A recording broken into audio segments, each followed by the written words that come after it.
Hello everyone, and welcome back to DET Coach's Beginner's Guide to the Duolingo English Test. In this lesson, we'll focus on the weak forms of function words in Listen and Type. Some test takers understand the sentence and capture its main content, but still leave out words in their final answer. There are usually two reasons. First, they miss function words that are pronounced very lightly. Second, they write only a word's base form and omit endings that mark features such as number or tense. We do not need to read through a list of function words one by one. What matters is understanding the roles they play in a sentence. Some appear before nouns to show whether a noun is specific or who it belongs to. Some connect ideas and express relationships involving position, direction, time, or possession. Some combine with the main verb to form tense, voice, or negation. Others refer back to a person or thing mentioned earlier. These words do not usually carry the sentence's main information, so they are often short and unstressed. But if you leave them out, the sentence structure becomes incomplete. Plural, third-person singular, and past tense endings are not function words, but they are also easy to miss in connected speech. In dictation, you therefore need to make sure you include the function words and check the word forms. Listen to the first sentence.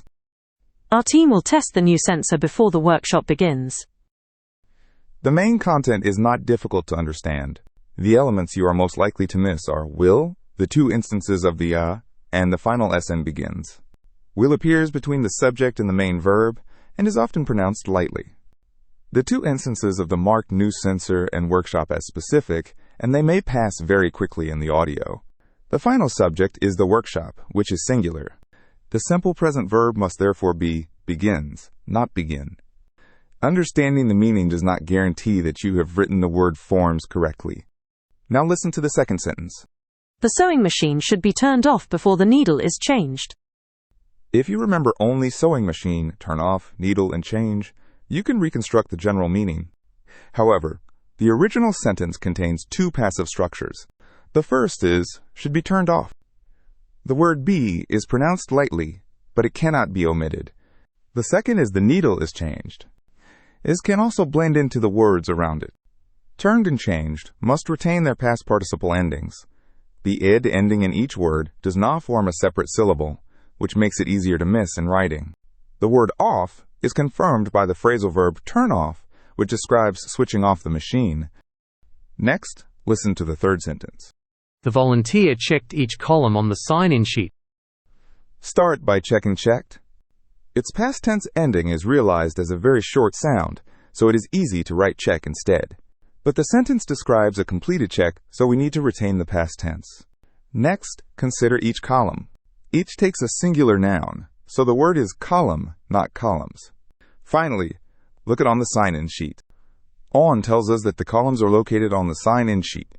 If the audio is unclear, this spatial relationship can also help you rule out of and off. Finally, listen to one more sentence. A restored engine occupied the center of the exhibition hall. The opening article A is very short, so it is easy to begin writing with restored and miss it entirely. The second half also contains this longer sequence. The center of the exhibition hall. The articles and of are all unstressed, but each one has a function. Of connects center with exhibition hall and expresses the idea of the center of the hall. If you write only center exhibition hall, you preserve the keywords, but the sentence structure is not grammatical. Use a consistent sequence when checking your answer. First, look before each noun and check whether any determiners are missing. Next, examine the words around the main verb and make sure the tense and voice structures are complete.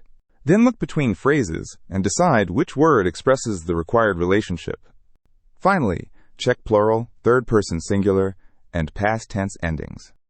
For more weak form patterns and practice, see the illustrated materials for this lesson on the DET Coach website. I'll see you in the next lesson.